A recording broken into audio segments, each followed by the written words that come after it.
Sir നമസ്കാരം. നമസ്കാരം. Sir, നമ്മുടെ ആലപ്പുഴയിൽ ജി സുധാകരൻ പത്രസമ്മേളനം നടത്തിയത് ഏതാണ്ട് ഉച്ചയ്ക്ക് മുമ്പായിട്ട്. ഏതാണ്ട് അതേ സമയത്താണ് ഒരു 11 മണിയോടെ കോൺഗ്രസിൻ്റെ സ്ഥാനാർത്ഥി പട്ടിക വരുന്നു.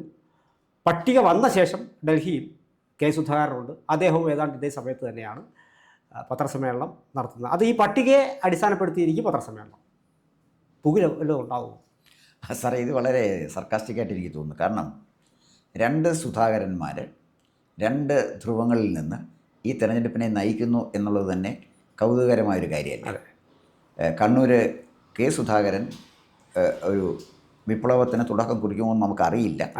അതിന് വിപ്ലവത്തിന് കോപ്പ് കൂട്ടിക്കൊണ്ടിരിക്കുക. എന്തായാലും ജി സുധാകരനെ ആലപ്പുഴ സൃഷ്ടിച്ചൊരു ഭൂകമ്പമാണ്. അതിൻ്റെ പ്രഭവ കേന്ദ്രം ആലപ്പുഴയാണെന്നേ ഉള്ളൂ.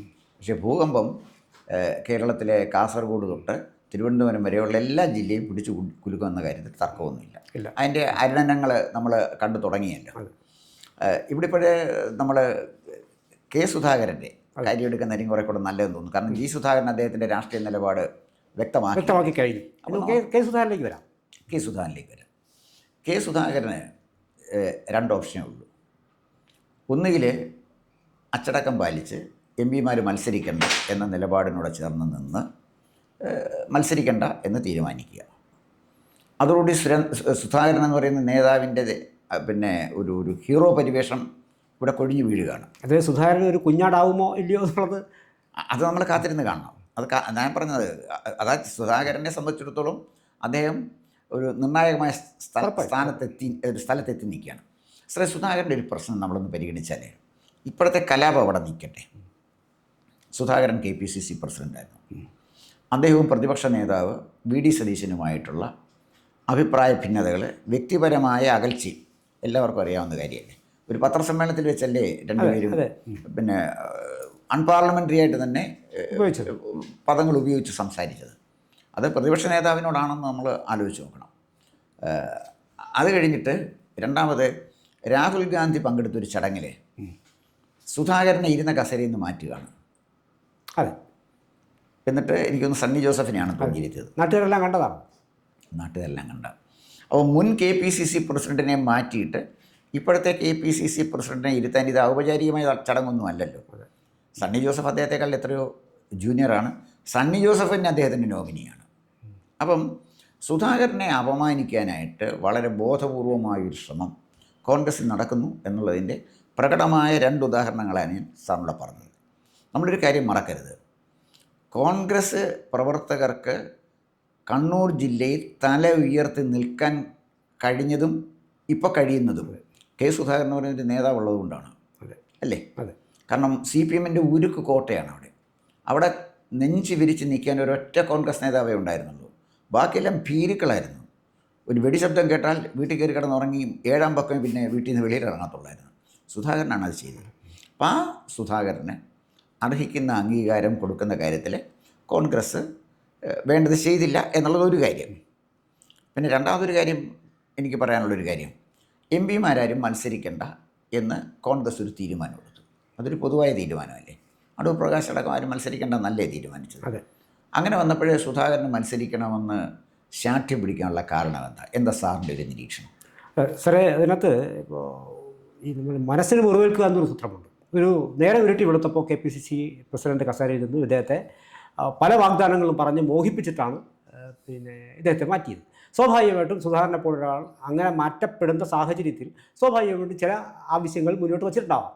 അത് അന്ന് ഇന്നീ പറയുന്ന കക്ഷികൾ അതൊക്കെ സീറ്റൊക്കെ വാങ്ങിക്കൊടുക്കാൻ എനിക്ക് കെൽപ്പുള്ളവരായിരുന്നെങ്കിൽ ഞാൻ എന്തൊക്കെ ചെയ്യുമായിരുന്നു എന്ന് പറയുന്ന VD സതീശൻ ഉൾപ്പെടെയുള്ളവർ ഒരുമിച്ച് നിന്നുകൊണ്ട് തൽക്കാലം അദ്ദേഹത്തെ മാറ്റുക, എന്ത് വാഗ്ദാനം കൊടുത്തിട്ടാണെങ്കിലും എന്ന് പറഞ്ഞ് അദ്ദേഹത്തിന് ചില വാഗ്ദാനങ്ങൾ കൊടുത്തിരുന്നു. ആ വാഗ്ദാനങ്ങളാണ് ഇപ്പോൾ ഏതാണ്ട് ഈ ചില വരങ്ങൾ ചില സമയത്ത് ചോദിക്കുമല്ലോ. അപ്പോൾ അത് വാസ്തവത്തിൽ അദ്ദേഹം ഇപ്പോൾ ആവശ്യപ്പെട്ടതായിട്ടാണ് അറിഞ്ഞത്. അപ്പോൾ അതായിരിക്കാം ഒരുപക്ഷെ അദ്ദേഹത്തെ വലിയ തോതിൽ ചൊടിപ്പിച്ചിട്ടുണ്ടാവുക. പിന്നെ അതിന് ന്യായം എന്ന് പറയുന്നത് നമ്മൾ കഴിഞ്ഞ ദിവസങ്ങളിൽ ചർച്ച ചെയ്തതുപോലെ 100 സീറ്റ് അവിടെ ഉള്ളത് കുറഞ്ഞു പോകും എന്നുള്ളതാണ്. ഗൗരവ് ഗൊഗോയിക്ക് കൊടുത്തിട്ടുണ്ട്. മാത്രമല്ല ഇന്നലെ മറ്റൊരു MP രാജിവെച്ചു പോയി.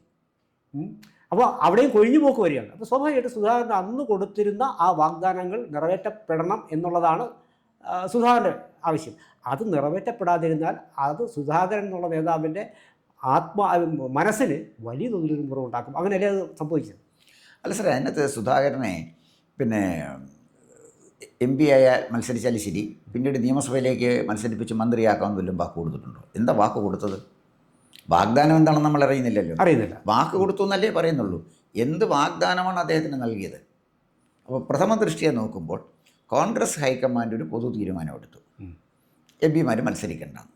ആ പൊതു തീരുമാനത്തിന് എതിരെ കെ സുധാകരൻ പട നയിക്കുകയാണ്. അദ്ദേഹം പടക്കളത്തിൽ ഇറങ്ങിയിരിക്കുകയാണ്. ഇന്നലെ രാത്രി 12 വരെയുള്ള വാർത്തകൾ ഞാൻ കേട്ടതിനകത്ത് മല്ലികാർജുന ഖർഗെ ക്ഷുഭിതനായി അദ്ദേഹത്തിൻ്റെ വീട്ടിലേക്ക് പോയി. പിന്നെ കോൺഗ്രസ് നേതാക്കന്മാരെല്ലാം കൂടെ പിന്നാലെ അദ്ദേഹത്തിനെ അനുനയിപ്പിക്കാനായിട്ട് വിട്ടിച്ചെന്നു. അദ്ദേഹം ഒരു ഉറച്ച തീരുമാനമെടുത്തു, MP മാർ മത്സരിക്കാൻ പാടില്ല. ഖാർഗെ തന്നെ അങ്ങനെ തീരുമാനം എടുക്കും സാർ വിചാരിക്കുന്നുണ്ടോ? ഇല്ല. അപ്പോൾ പിന്നെ തീരുമാനം ആരുടെ ആയിരിക്കും?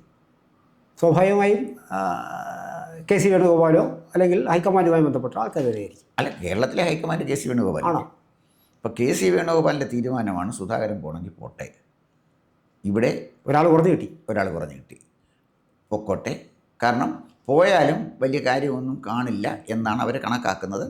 അവരുടെ കണക്കൂട്ടൽ ഇപ്പോൾ സുധാകരൻ അങ്ങോട്ട് പോയി കഴിഞ്ഞാൽ കേരളത്തിലെ മുഴുവൻ തിരഞ്ഞെടുപ്പിനെ അത് പ്രതികൂലമായിട്ട് ബാധിക്കുമെന്ന് ഞാൻ കരുതുന്നില്ല. സുധാകരൻ മാറി എന്ന് പറഞ്ഞ് വലിയ ഭൂകമ്പമൊന്നും കേരളത്തിലുണ്ടാകാൻ പോകുന്നില്ല. കണ്ണൂർ ജില്ലയിൽ കണ്ണൂർ നിയോജക മണ്ഡലത്തിൽ ചെറിയ ചലനങ്ങൾക്കപ്പുറത്ത് വലിയ ഒരു കാര്യമുണ്ടാകാൻ പറ്റുമെന്ന് എനിക്ക് തോന്നുന്നില്ല, എന്തായാലും ഒരു രാഷ്ട്രീയ നിരീക്ഷകൻ എന്നുള്ളതല്ലേ. കാരണം എന്താണെന്ന് ചോദിച്ചാൽ കോൺഗ്രസ് ഏറ്റവും അനുകൂലമായൊരു രാഷ്ട്രീയ സാഹചര്യത്തിൽ അവർ തിരഞ്ഞെടുപ്പിനെ നേരിടുകയാണ്. വളരെ ശക്തമായ ആൻറ്റി ഇൻകംബൻസ് നിൽക്കുകയാണ്. അതിൻ്റെ ഏറ്റവും വലിയ ഗുണഭോക്താവ് കോൺഗ്രസ്സാണ്. അപ്പോൾ അവരതിനെ തയ്യാറെടുക്കുമ്പോൾ സുധാകരൻ അങ്ങോട്ട് തീരുമാനമെടുത്താൽ ചില പ്രശ്നങ്ങളൊക്കെ ഉണ്ടാകാം, എങ്കിലും കേരളത്തിലെ കോൺഗ്രസിനെ പിടിച്ചു കുലുക്കാൻ അങ്ങനെ ഒരു തീരുമാനത്തിന് കഴിയും എന്ന് സാർ കരുതുന്നു? അല്ല സാർ, ഞാൻ ചോദിക്കട്ടെ, ഇത് രാഷ്ട്രീയമാണ്. ഇപ്പോൾ സാർ പറഞ്ഞത് ശരിയാണ്. ഇപ്പോൾ ഒരു വലിയ തോതിൽ ആൻറ്റി ഇൻകംബൻസിയുള്ള സാഹചര്യത്തിൽ ഇത്തവണ കിട്ടിയില്ലെങ്കിൽ പിന്നെ ഒരിക്കലുമില്ല എന്നുള്ള സാഹചര്യത്തിൽ ഒരു വിട്ടുവീഴ്ചയ്ക്ക് സുധാകരൻ തയ്യാറാവേണ്ടതായിരുന്നു എന്നുള്ളത് ഓക്കെ. പക്ഷേ എങ്കിൽ കൂടിയും അകാരണം ഒരു പെട്ടെന്നൊരു ദിവസം ഒരു വലിയ സ്ഥാനത്ത് നിന്നും ഒഴിയേണ്ടി വരുന്ന ഒരു മനസ്സുണ്ടല്ലോ സാറേ.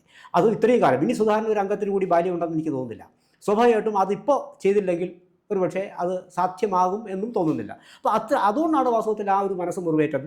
അതുകൊണ്ടായിരിക്കും അദ്ദേഹം എന്തെങ്കിലും ഒരു പടപ്പുറപ്പാട് ലാസ്റ്റ് അറ്റംപ്റ്റ് എന്നുള്ള തരത്തിലായിരിക്കാം അത് സ്വാഭാവികം സംഭവിക്കുക. ഇനി സമാനമായിട്ട് സുധാകരനോടൊപ്പം തന്നെ പുറത്താക്കുന്ന ഈ തെക്കൻ കേരളത്തിലുള്ള വേറെ ആൾക്കാരുമുണ്ട്. അപ്പോൾ ഇവരുടെ ഒരു കൂട്ടായ്മ കോൺഗ്രസിനെ ഉറപ്പായും ഈ വരുന്ന തെരഞ്ഞെടുപ്പിൽ ഒരു 5 സീറ്റിനെങ്കിലും ബാധിക്കില്ലേ? അല്ല, സുധാകരനോടൊപ്പം പുറത്താകാൻ പ്രമുഖരായ ആളുകൾ ആരെങ്കിലും ഉണ്ടോ സാർ? അറിയാം. അല്ല, പോലെ ഇപ്പോൾ ഇവിടുന്ന് പ്രമുഖരായെന്നുള്ള മാത്രമല്ല, സീറ്റ് മോഹികളായ ആൾക്കാരുണ്ട്. ഇപ്പോൾ ഇവിടുന്ന് ശിവകുമാറിന് അറിയില്ല, പട്ടിക വരുമ്പോഴേ അറിയാൻ കഴിയുള്ളൂ. സ്വാഭാവികം ഇതൊക്കെ ഒരു ചുറ്റുപാടുള്ള 2 മണ്ഡലങ്ങൾ എടുക്കുക. ഈ 2 മണ്ഡലങ്ങളെങ്കിലും ഒരു 10-15 വോട്ടുകളെങ്കിലും വെച്ച് മാറിയാൽ ഇത് നേരം മറിയില്ലേ? ഒരു 4 മണ്ഡലങ്ങൾ പോലും ക്രൂഷ്യലല്ലേ ഇപ്പോൾ? അല്ല, അതിനൊക്കെ സ്വാധീനം സുധാകരന് ചെലുത്താൻ പറ്റുമോ? ഈ കണ്ണൂരിൽ 2 മണ്ഡലങ്ങളും പറ്റുമോ? അല്ല, അത് പറ്റും. ഒരു 4 മണ്ഡലങ്ങളിൽ പോയാൽ BJP ഒരു 7-10 സീറ്റ് കൂടെ പിടിച്ചാൽ ഈ കോൺഗ്രസിന് ഓൾറെഡി കിട്ടേണ്ടുന്ന ഒരു 4 മണ്ഡലം കൂടി പോയാലുള്ള സ്ഥിതിയാണ് ഞാനീ പറയുന്നത്. അല്ല, അങ്ങനെ വന്നാൽ രാഷ്ട്രീയത്തിൽ അങ്ങനെ വന്നാൽ അത് അതിനൊരു സാധ്യതയാണ് സാർ പറയുന്നത്. സാർ, വേറെ കൗതുകകരമായൊരു കാര്യമുണ്ട്. ഇത് സുധാകരന് മാത്രം ആവശ്യമല്ലായിരുന്നു, അടൂർ പ്രകാശിൻ്റെ ആവശ്യമല്ലായിരുന്നു. അല്ല, ഇത് MK രാഘവൻ ആവശ്യപ്പെടുന്നു, രാജ്മോഹൻ ഉണ്ണിത്താൻ ആവശ്യപ്പെടുന്നു, ഷാഫി പറമ്പിൽ ആവശ്യപ്പെടുന്നു. അങ്ങനെ പല MP മാരും ഇവിടെ വന്ന് മത്സരിക്കാൻ താല്പര്യം കാണിക്കുക. അതിൻ്റെ കാരണം എന്താണ്? അവിടെ പാർലമെൻറ്റിൽ നല്ല സൗകര്യമുണ്ട്, ക്യാൻറ്റീനിൽ വളരെ കുറച്ച് പൈസ കൊടുത്താൽ നല്ല ഒന്നാന്തരം ആഹാരം കിട്ടും, ഫ്ലൈറ്റിലൊക്കെ പോവാം, സുഖമായിട്ട് അവിടെ താമസിക്കാം, ക്വാർട്ടേഴ്സ് ഉണ്ട്, എല്ലാം ഉണ്ട്. പിന്നെ എന്തിനാ ഈ സുഖ സൗകര്യങ്ങളൊക്കെ? ഈ ഒരു ഇട്ടാവട്ടത്തിൽ മാത്രമേ കാര്യങ്ങൾ എന്തെങ്കിലും നടക്കുള്ളൂ, അങ്ങോട്ട് ചെല്ലേണ്ട കാര്യമില്ല ഡൽഹി. അപ്പോൾ എന്ന് പറഞ്ഞാൽ ഈ കോൺഗ്രസ്സിന് ഇനി ഒരു നിലനിൽപ്പില്ല എന്ന് ബോധ്യമായതുകൊണ്ടല്ലേ സാറേ കേരളത്തിലേക്ക് വരാൻ എന്ന് പറഞ്ഞാൽ MP മാരെല്ലാം കൂട്ടത്തോടെ കേരള നിയമസഭയിലേക്ക് മത്സരിക്കുന്നു എന്ന് പറയുന്ന അർത്ഥം ഡൽഹിയെക്കുറിച്ച് പ്രതീക്ഷിച്ചിട്ട് ഒരു കാര്യമില്ല. അതുകൊണ്ട് മാത്രമാണ് അവർ. അല്ല, കേന്ദ്രത്തിലെ മന്ത്രിയാക്കാമെന്നാണ് ഇവരാരെങ്കിലും ഇങ്ങോട്ട് വരുമായിരുന്നു? വരത്തില്ലല്ലോ.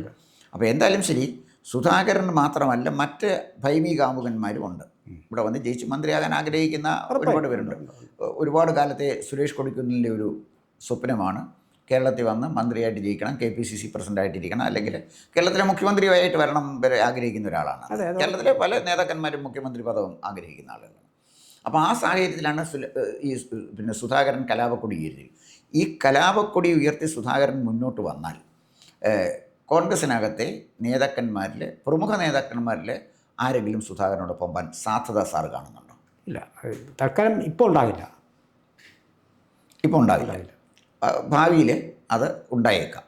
ഉണ്ടായേക്കാം, ഉറപ്പായും ഭാവിയിൽ അത് ഉണ്ടായേക്കാം. ഇപ്പോൾ അടിയുന്ന ഈ ഒരു സാഹചര്യത്തിൽ അതിന് ആരും മുതിരാനുള്ള സാഹചര്യം ഇല്ല സാർ. ഇപ്പോൾ സുധാകരനോടൊപ്പം നിൽക്കാൻ ആളുകൾ വരില്ല. അപ്പോൾ ഇതിൻ്റെ പ്രോബ്ലം എന്താ വെച്ചാൽ സുധാകരൻ എന്ത് തീരുമാനം എടുക്കാനാണ് സാധ്യത സാറിൻ്റെ കണക്ക് കൂട്ടൽ? സാർ, ഒന്നുകിൽ എനിക്ക് തോന്നുന്നത് സ്വാഭാവികമായിട്ടും 12 മണിക്ക് ഇദ്ദേഹം ശരിക്ക് മുറിവേൽക്കപ്പെടുകയാണെങ്കിൽ ഇദ്ദേഹം ജി സുധാകരനൊക്കെ ചെയ്തതുപോലെ ഒരുപക്ഷെ മത്സര രംഗത്ത് ഇറങ്ങിയേക്കാം, അതിനൊരു പിന്തുണയും ലഭിച്ചേക്കാം. ഞാൻ കണക്കാക്കുന്നത് അത്തരത്തിലിറങ്ങിയാൽ ഒരു സ്വാഭാവികമായിട്ടും കേരളത്തിലുടനീളം ഒരു 4 മണ്ഡലങ്ങളിൽ എങ്കിലും അത് വ്യക്തമായ ചാഞ്ചാട്ടം വോട്ടുകളുടെ കാര്യത്തിൽ സംഭവിക്കാനും വഴിയുണ്ട്. അത് കോൺഗ്രസിൻ്റെ ഈ റിസൾട്ട് വരുമ്പോൾ BJPക്ക് എത്ര സീറ്റ് കിട്ടുമെന്ന് ഞാനിപ്പോൾ പ്രവചിക്കാനൊന്നും ആളല്ല.